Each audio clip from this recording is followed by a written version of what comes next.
Please note this podcast discusses real-life crimes and may include sensitive topics such as violence, abuse, and other disturbing content. We recommend listener discretion. At that time, late on Monday evening, we knew three things. One, that Suzy left her office at about 12:40 on that Monday. Two, her car had been found at 10:01 in Stevenage Road. And three, that she hadn't been seen since. And really, 39 years on, we only really know those same three things.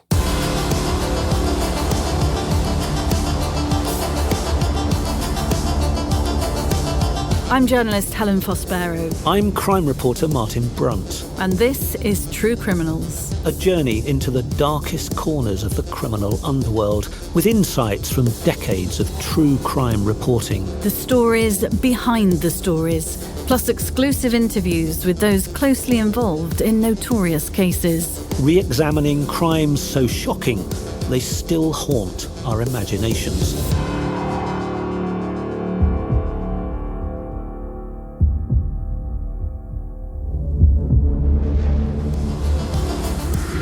True Criminals Insiders. If you're following us on Patreon, thank you. And there'll be an exclusive extra chat about today's true criminal following the main episode.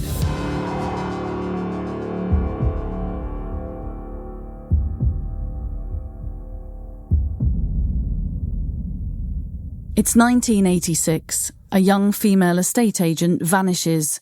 A routine house viewing in London turned into one of Britain's biggest missing person investigations and officially remains unsolved to this day. This is the story of the disappearance of 25-year-old Suzy Lamplugh, which struck a nerve nationwide. Early clues, including the mysterious name Mr Kipper, jotted down in Suzy's diary, led nowhere. An enormous media pressure both helped and hindered detectives. No trace of Suzy Lamplugh has ever been found. Over 2 episodes, we'll explore this haunting cold case. First, we'll piece together the events around Suzy's disappearance and talk to former Metropolitan Police Detective Chief Inspector Mike Barley about what went on behind the scenes of the investigation. And in our next episode, we'll explore the shocking murder that put a prime suspect on Mike's radar for the Suzy Lamplugh case. A convicted rapist, John Cannan. Martin, it's a story I remember so well, yet it's 39 years ago. Let's start by laying out some key facts. Who was Suzy Lamplugh? Suzy was a 25-year-old woman from a loving family. She was described by her father, Paul Lamplugh, as an outgoing young woman who knew how to live life fully. She'd worked as a beautician on the QE2, and she embraced adventure. The day before she disappeared, she'd been out windsurfing.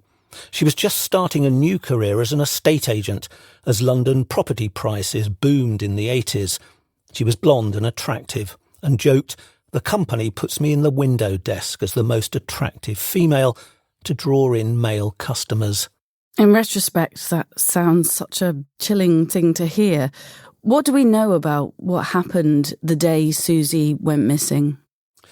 Around 12:40 p.m. on Monday, 28th of July 1986, Suzy left her estate agency office in Fulham, that's an affluent area of West London, for a 12:45 appointment with a client named in her diary as Mr Kipper.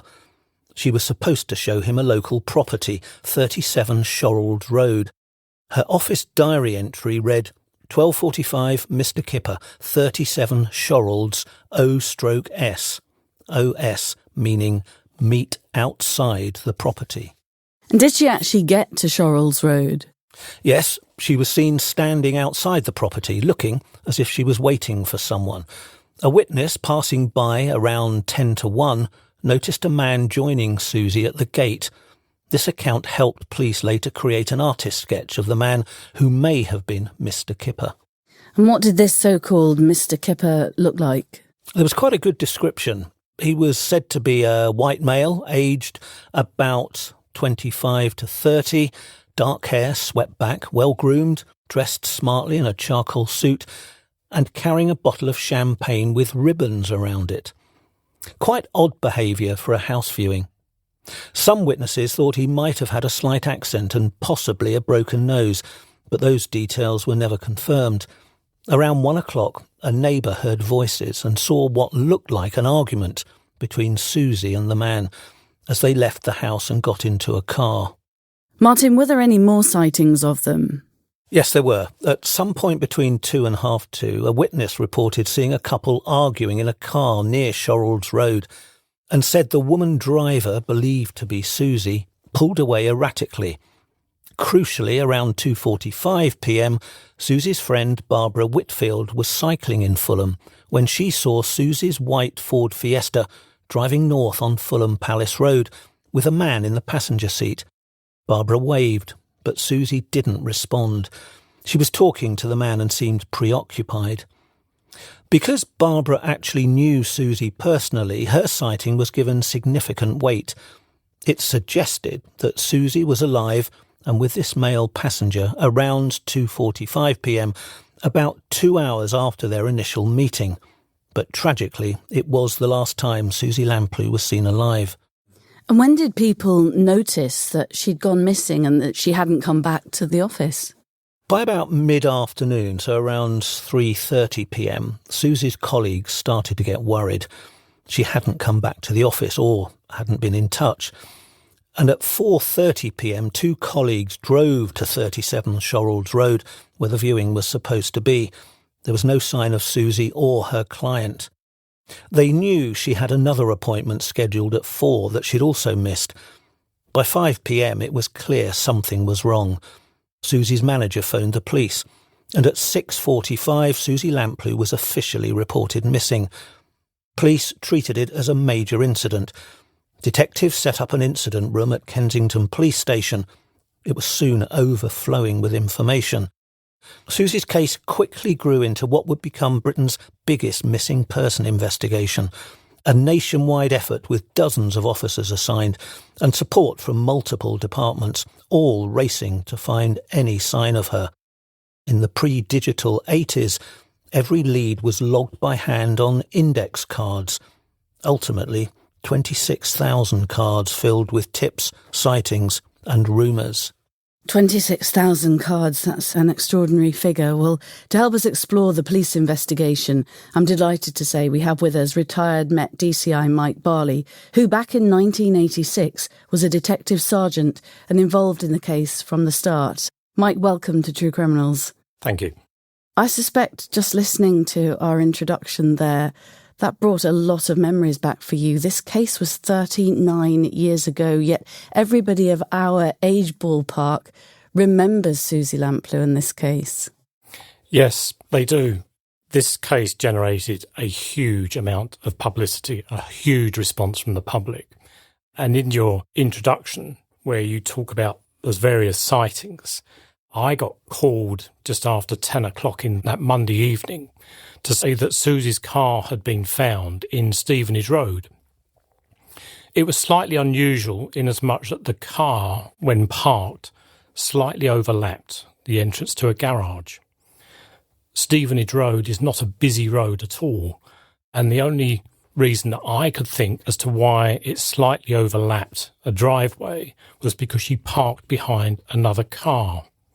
The sightings that Martin referred to may well all have been correct, but we don't know that. So this is about 1.5 miles from the house where she was showing Mr Kipper around? About 1.5 miles away from Shorrolds Road and about the same distance from her office. The point about it is that we started this quite major inquiry late on that Monday evening. And at that time, late on Monday evening, we knew 3 things. One, that Suzy left her office at about 12:40 on that Monday. 2, her car had been found at 10:01 in Stevenage Road. And 3, that she hadn't been seen since. And really, 39 years on, we only really know those same 3 things. That's extraordinary, isn't it? And her purse was found, wasn't it? A purse and her credit cards found in the car. Was there any other clue? Was there any sign of a struggle or anything like that? No signs of a struggle. As you say, her purse and handbag and keys were all found in the car at the time. indicating to me that she'd parked behind a car in front and got into that car. It also suggested, didn't it, that it had been parked in a hurry. It was slightly askew, parked in a strange position. What did that tell you? It could be interpreted in different ways. I don't know how good a driver Suzy was. She had written in her diary that appointment at 12:45. Belief is that she went to Shorrolds Road. Personally, I'm not so sure. I know that there are sightings there of a female and a male. But as I said, we only know those three things: that she left the office, her car was found and not been seen since. It's my contention, actually, that she went to Stevenage Road to meet somebody. I'm assuming this Mr Kipper, and got into his car that was parked in front, hence why she parked her car slightly askew and overlapping this garage entrance. My theory is that Suzy went straight to Stevenage Road. She may have gone to Shorrolds Road, but for some point in time she found reason to go to Stevenage Road, and she got out of her car, leaving everything in it. Reports say that the car seat was pushed back. Suzy was not a small girl by any means. She was quite tall, but we think that the car seat was pushed back further than she would have found it comfortable to drive. The reason for that, we have no idea. I can't even begin to speculate, other than somebody got into her driving seat. But I can't see why that would happen. It just seems a very odd thing to do. Why do you think she didn't ever go to Shorrolds Road? I know as a detective, I guess the golden rule is that you follow the evidence, but there was a reported sighting, wasn't there? What makes you think, Mike, from knowing this case inside out, that perhaps she didn't actually turn up there? I think you have to look at what Suzy did over the weekend before the Monday. And on the Sunday, she went windsurfing during the day. She had told her boyfriend, Adam Leagood, that she was going to see some friends on the Sunday evening because Adam wanted to take her out. She didn't go and see those friends. We checked, and they had no knowledge of such a meeting, which suggests that she probably had some clandestine meeting with somebody else. So I believe that she was already seeing Mr Kipper in the run-up to the Monday the 28th. In what way, though? We say seeing him, that sounds like a euphemism. Socialising with him, going out drinking. So John Cannan was on the pre-release employment scheme at Wormer Scrubs prison and had told other inmates that he enjoyed socialising in the Fulham and Chelsea area. Suzy's parents, Diana and Paul, made reference to the fact that she was seeing a Bristol businessman. And John Cannan always referred to himself as a Bristol businessman. So I think you need to look at the circumstances over the weekend prior to that Monday, that fateful Monday when she disappeared, as well as the Monday morning sightings. I don't know 100% that she didn't go to Shorrolds Road, but when we checked with the people who live opposite where her car was found, the lady who lived directly opposite where her car was found went to the bank on that Monday. And she said that she walked into the bank. She was a bit concerned because she had several bags of coins that she wanted the bank to count up and deposit. And she was worried because at lunchtime the bank would be busy and she might be holding people up. She remembers seeing the clock in the bank, and the clock read, I think it was about 5 to 1. We asked her to re-walk the route, and that took us back to about 10 to 1, quarter to 1. Suzy's car was already there at that time, which puts the sightings in Shorrolds Road in some doubt. Just for clarity, John Cannan that you mentioned there, and obviously we'll talk about him a lot later, I suppose remains the prime suspect for murdering Suzy Lamplugh. He's passed away now. We'll never know, I suppose, whether he did or did not do it. That's very true. Yeah, he has passed away and he still is and was the prime suspect at the time. If we just go back to the car, there was no forensic clue there that was of any use to you, was there? No, there wasn't. DNA was only just coming about. It was just in its infancy. CCTV was very limited in 1986. There were no mobile phones in 1986. We don't have the tools that detectives have today to use in 1986. It was a case of knocking on doors and talking to people. Well, I guess that's the first thing you do, isn't it? I think you call it clear the ground beneath your feet in detective terms. Question those close to her, search the immediate area. What was the case like day to day in those early days, Mike? What were you mainly focused on at that point? Bearing in mind, when I first got the call, it was a missing person, but with question marks. But considering the circumstances, we considered that this was actually more than just a missing person. We feared the worst and treated it at its worst because it's easier to scale down than it is to scale up in any investigation. The first few days were, and they always are with any major inquiry, terribly, terribly busy. We worked all through that Monday evening, all through the day Tuesday. And if I remember correctly, it was on the Wednesday that there was a press conference about Suzy in which Diana and Paul Lamplugh came along. And the press got hold of the Suzy case and reported it widely. And the floodgates opened. The response from the public was amazing. It was incredible. We really struggled to keep up with it. Parliament was in recess. There was nothing going on at the time. The front page of the Daily Mirror in Monday, the 28th of July, 1986, had a picture of Daley Thompson on it with his running vest with the logo of Guinness underneath it. And that was front page news. So there wasn't much happening for the media to report on. So they filled the pages with stories about Suzy and the speculation. Everybody loves a mystery. Everybody wants to help. And the public came forth in their thousands. Literally thousands. And being honest about it, we were swamped. We were absolutely swamped by their response. But of course, in that response, we had to accept that there might be that golden nugget. There might be one thing that would lead us to finding Suzy. And she may still have been alive at that point. So we had to move the incident from Fulham to Kensington Police Station. That took a bit of time and organising as well. And as Martin said in the introduction, we had a card index system. People spoke to us then about bringing in a computer, but none of us were trained in using computers in mid-1986. And to transfer everything across to train people up, the pressure on us would have been enormous. So we stuck with the card index system. The card index system in itself works. It's a manual computer. Everything gets cross-referenced. And as Martin said, 26,000 cards is a lot of cards, but it was all there. All you had to do was dive into it with one particular thing and you would get the answers that you needed. But away from the nick, you were doing wide searches, presumably looking for clues, but also the possibility of a body because you suspected she'd been abducted. Yes, and we carried out searches in and around Sherald Road, in and around Stevenage Road as well. We searched where Suzy lives and spoke to all her friends and family at great length, trying to elicit the information from them about what they thought happened, what were her movements. And they were all very helpful, wanting to help, but there was nothing specific that we could put our finger on that would lead us down a particular path at that time. Suzy's manager remembered an important detail, didn't she? A mystery man delivered a bouquet of red roses to Suzy at work. Yes, Mark Gurdon was the office manager of Sturgis at the time, and I think it was he that told us about the roses being delivered. That has hallmarks of John Cannan, I have to say. That there are other instances where Cannan's delivered flowers to women, mainly, who he's then entrapped into his lair. So this was a hallmark of John Cannan. Just go back to those cards, the 26,000 cards. Am I right in thinking then they were handwritten? Yes, every single one was handwritten.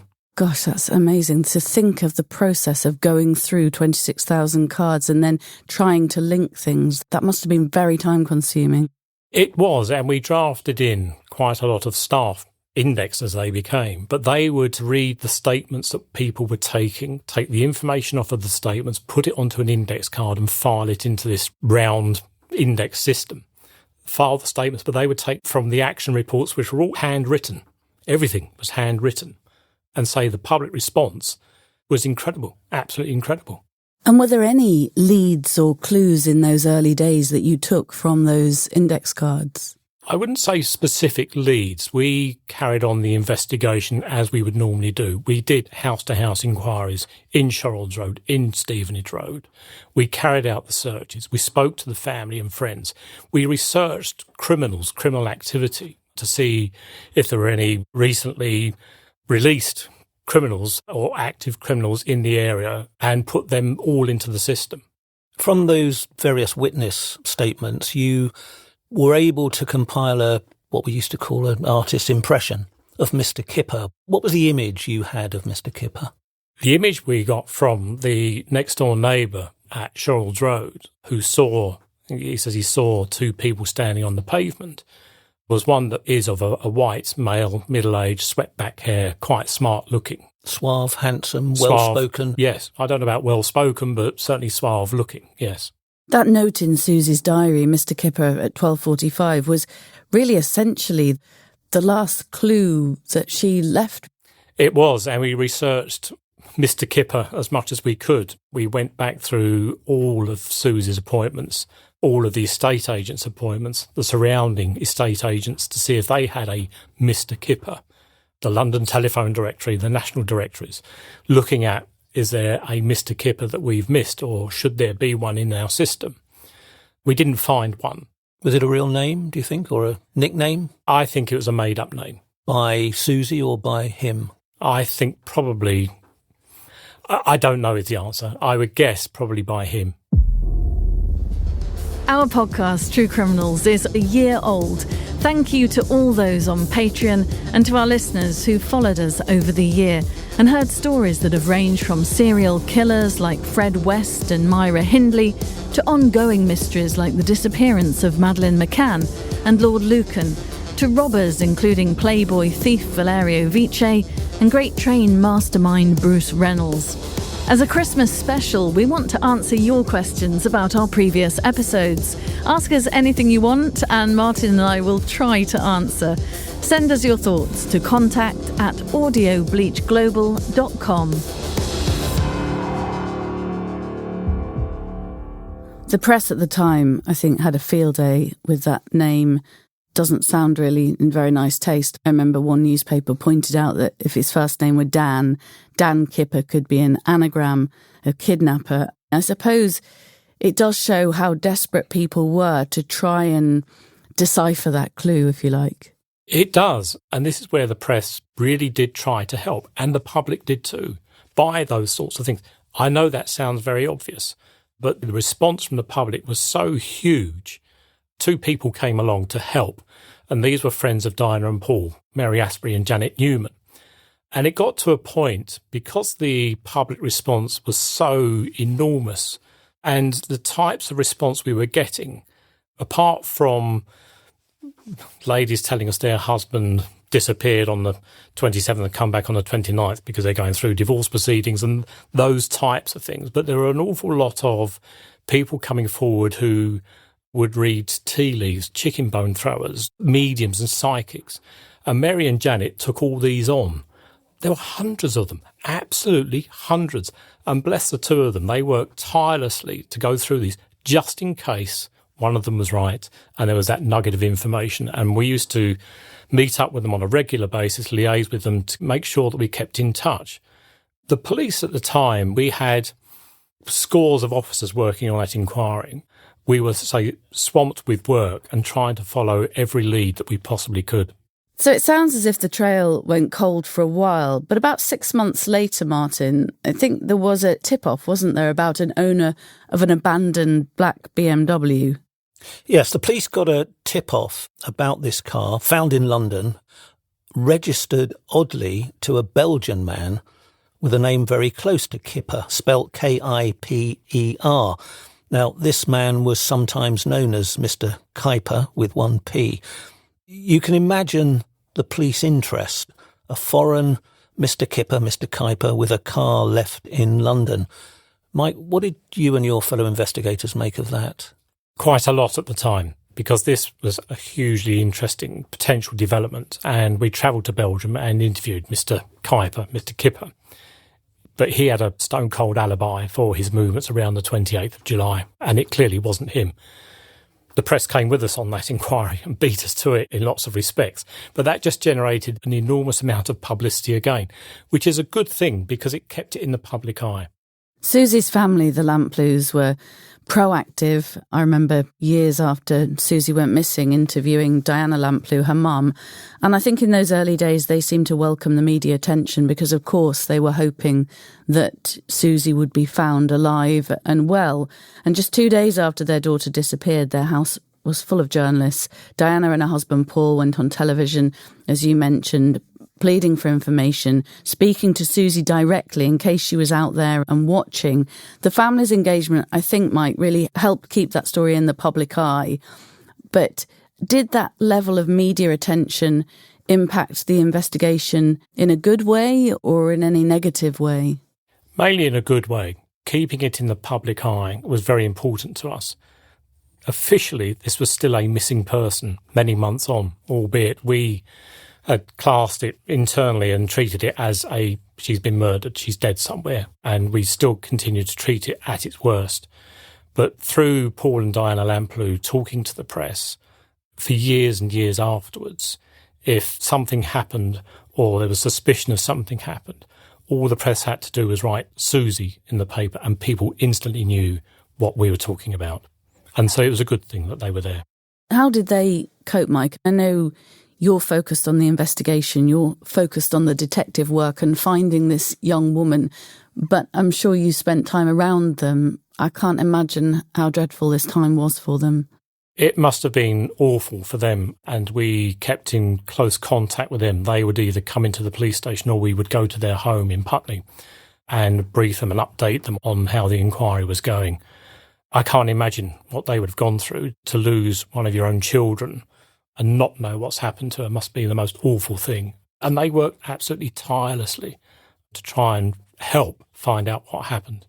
Because of the huge media attention, which you said had good points and bad points, one of the bad points was it throws up immense scrutiny of you, the detectives. Can you give us a sense of the pressure you must have felt to solve this case? On a day-to-day basis, the pressure was enormous. We worked all the hours that you could to try and get through the enormity of the information that was coming in. And yes, we were under scrutiny.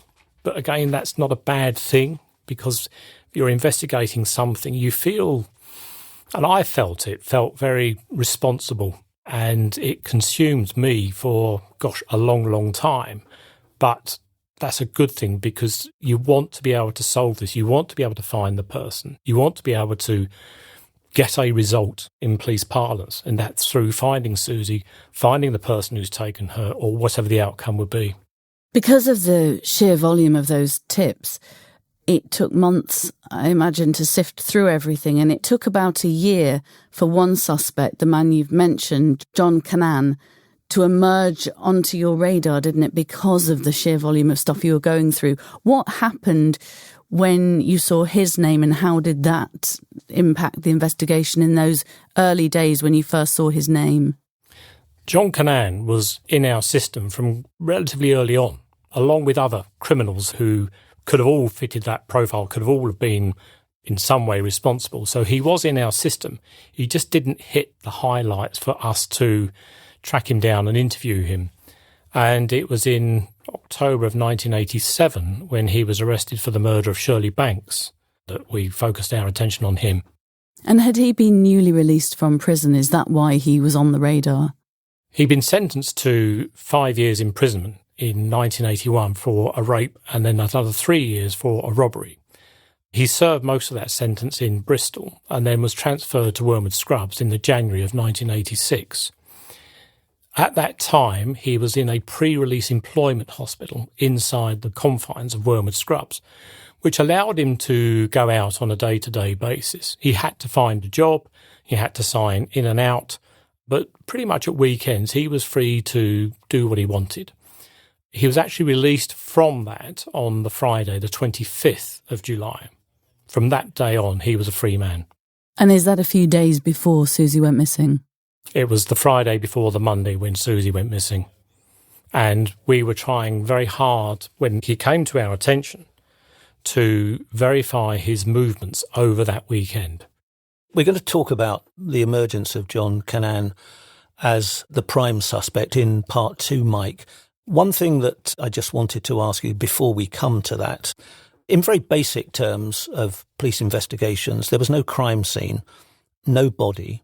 So presumably this was, for a long time, still a missing persons investigation, not a murder. Did that complicate things, or did you essentially treat it as a murder? Essentially, we treated it as a murder. We believed that she had been murdered. And so we treated it as such. But as you say, without a crime scene, without a body, with no forensics, it was very difficult to treat it completely as a murder. Privately, you, the detectives, were looking at it as a murder. Yes, we were. And I recall 3 weeks into it, we called Paul and Diana Lamplugh in and sat them down and said, effectively, we think she's been murdered. We're treating this at its most serious. We want you to understand that. If she's found, great. Of course it's great. But effectively, we were treating it as a murder. Do you think in their heart of hearts they felt the same as well? When you said that to them, did they give you any kind of indication that perhaps they felt in their darkest moments that that was actually the case, but they were trying to remain optimistic?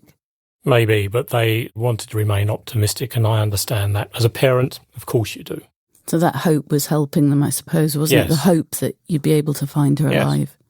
In 1988, there was a journalist who threw a bit of a spanner, or maybe a big spanner, into the works. Andrew Stephen published a controversial book on the Suzy case, suggesting that Suzy might have been involved in prostitution. Now, that book was widely criticised when it came out. The author was accused of victim blaming. But I remember at the time hearing suggestions, not that Suzy was a sex worker, but that she was somebody who had lots of boyfriends, if you like. What did you make of all that speculation, and the book particularly? Whoever Andrew spoke to, he got his information from. We found no evidence to suggest that she was a prostitute or a sex worker. I think she was just a normal mid-20s girl having a great time. She had a boyfriend and she enjoyed life. Nothing more than that. There was nothing that we ever found to suggest that she was anything other than just having a great time.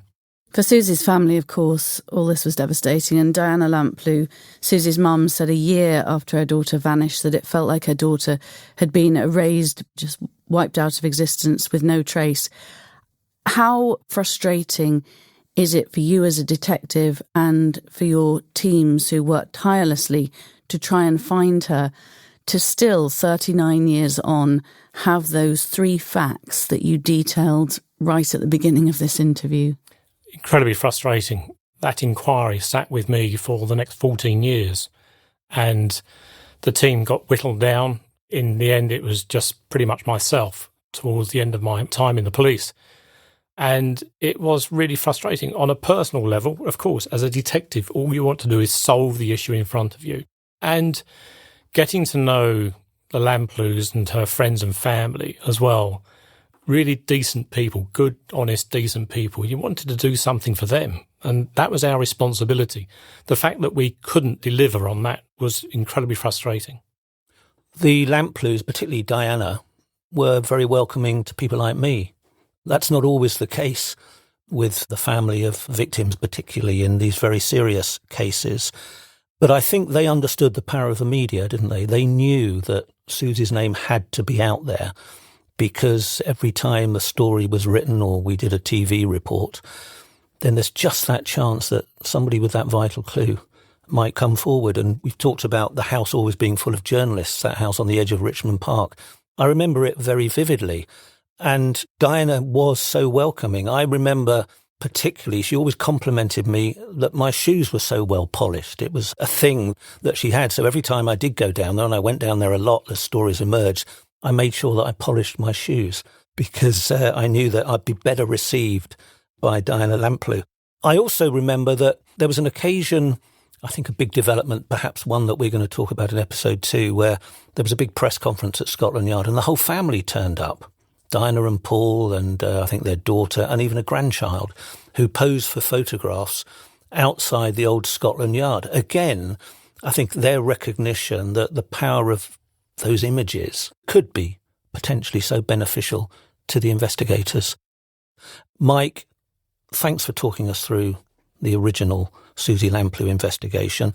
It's clear that you and the team faced a perfect storm of difficulties in a way in 1986. No crime scene, very little physical evidence, massive pressure, and a clever suspect with an alias, but a suspect that none of you, for the time being, could identify.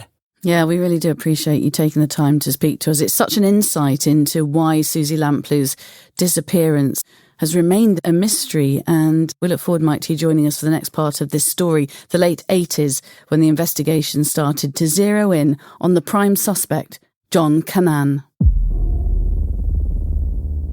Martin, it's striking to hear how much effort went in, how much information was examined on all those handwritten index cards, and yet how the trail just seemed to, go cold so very quickly. The police were doing everything they could. Massive searches, following thousands of leads. Over the years, there were several different senior investigating officers with their own ideas, and they still came up empty-handed. It speaks to why Suzy's disappearance is still talked about today. It is a genuine mystery. It's the case where someone literally vanished in broad daylight in a busy city with almost no clues left behind. That doesn't happen very often, but sometimes criminals get lucky. Despite all those challenges, by the late 80s, things started to shift. We've alluded a couple of times and mentioned a man who would become detectives' prime focus, but it took new developments for that to happen, didn't it, Martin? It did. By the end of 1986, unfortunately, Suzy's case was growing cold. There'd been no arrest, no breakthrough. But then, about 15 months later, in October 1987, another young woman went missing, this time in Bristol. Her name was Shirley Banks, a 29-year-old newlywed. Just like Suzy, Shirley disappeared seemingly out of nowhere, and the hunt to find her was intense. But Shirley Banks was found murdered, and that did open up things for the Suzy detectives.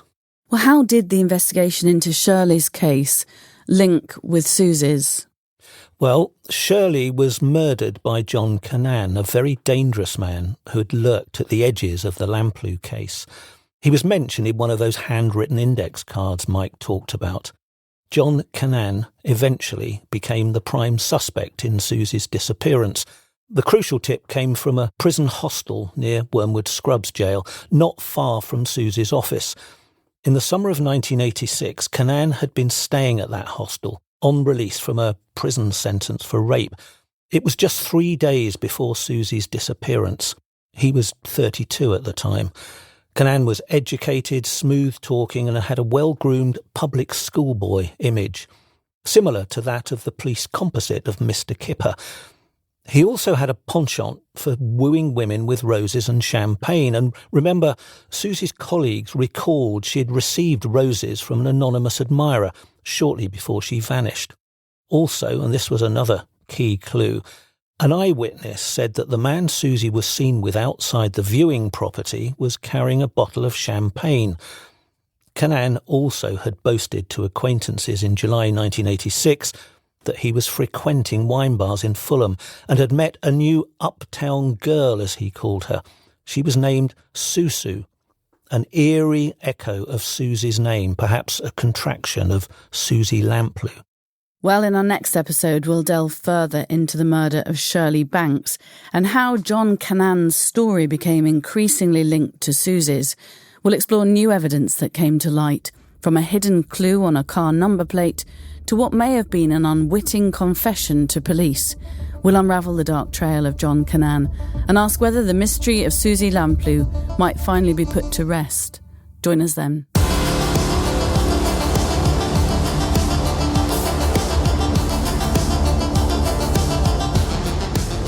Welcome to our new Patreon followers. Thank you for joining. Just to remind listeners, if you want to hear the episodes ad-free, you can. Head over to patreon.com/True Criminals. Stay with us for 3 months at Patreon and we'll send you a free True Criminals mug. Martin and I haven't even got one of those yet. Your support means everything to us. If you're enjoying the podcast, please take a moment to leave us a review. It helps us grow, reach new listeners, and keep bringing you the stories you love. This episode is brought to you by Audio Bleach Global. Our producer is Russell Barnes, with audio production by Andrew Chappell. The original score was composed by Chap Mannequin, artwork by Bleached, executive produced by Lee Mann.